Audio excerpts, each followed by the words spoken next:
Scattano da oggi rincari sul prezzo del biglietto per il trasporto pubblico regionale. A decidere la Giunta del Veneto a seguito del contratto di servizio stipulato con Trenitalia, che individua una serie di azioni quali la migliore efficienza del servizio e l'aggiornamento annuale delle tariffe e dopo 3 anni, come ha sottolineato l'assessore ai trasporti Veneto Renato Chiso, di blocco delle tariffe. L'adeguamento del 2% rispetto al prezzo precedente per gli abbonamenti per ogni scaglione chilometrico ferroviario e invece del 15% per i biglietti di corsa semplice e dunque non per viaggiatori pendolari per ogni scaglione chilometrico ferroviario. Salvaguardate dunque le fasce più interessate all'utilizzo del trasporto pubblico, come i pendolari con abbonamento, che vedranno da oggi un aumento dai 50 centesimi a 1,50 euro ad abbonamento. Facciamo un esempio pratico.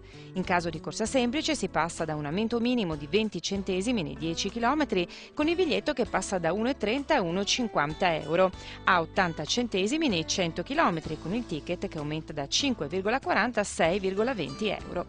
Nonostante questo rincaro, secondo l'assessore Chisso, le tariffe venete rimangono più basse rispetto alle altre regioni comparabili. Con questa manovra di fatto il Veneto anticipa gli incrementi previsti a partire da gennaio 2012 e risponde ai tagli governativi ai trasporti pubblici. Intanto, sul fronte della mobilità e dei trasporti pubblici, sempre da oggi, 1 agosto, disagi per chi deve recarsi e transitare a Piazzale Roma-Venezia. Da oggi partono infatti i lavori di asfaltatura che si aggiungono a quelli del sottopasso e per la nuova viabilità. Chi deve recarsi con i mezzi pubblici in laguna dovrà dunque scendere al tronchetto e utilizzare il People Mover per raggiungere Piazzale Roma. Questo per quel che riguarda le linee provenienti da Padova, Piave di Sacco, Riviera del Brentano, Ale, Scorzè, Mirano e Treviso. Per tutti gli altri, invece, ossia coloro che utilizzano la SITA da e per Padova e la TVO da e per Jesolo, rimane tutto come prima. E se già i giorni scorsi si sono verificate code di pendolari e turisti, da oggi la situazione è ancora più difficile. È mezzogiorno del 1 agosto, siamo in Piazzale Roma e come potete vedere alle mie spalle c'è molto traffico, molti disagi perché sono iniziati i lavori proprio qui all'interno di Piazzale Roma.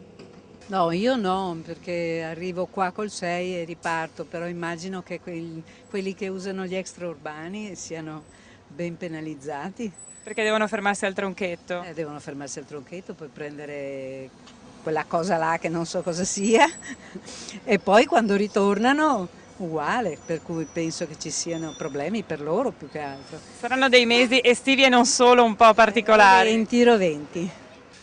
È troppo difficile, ma ci aspettiamo di avere questo problema. Noi siamo da Londra, è un po' difficile.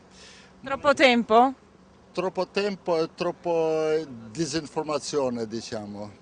Mi scusi, ci avete messo tanto a arrivare? No, non tantissimo. A parcheggiare? No, neanche. Abbiamo prenotato, quindi siamo stati abbastanza veloci, insomma.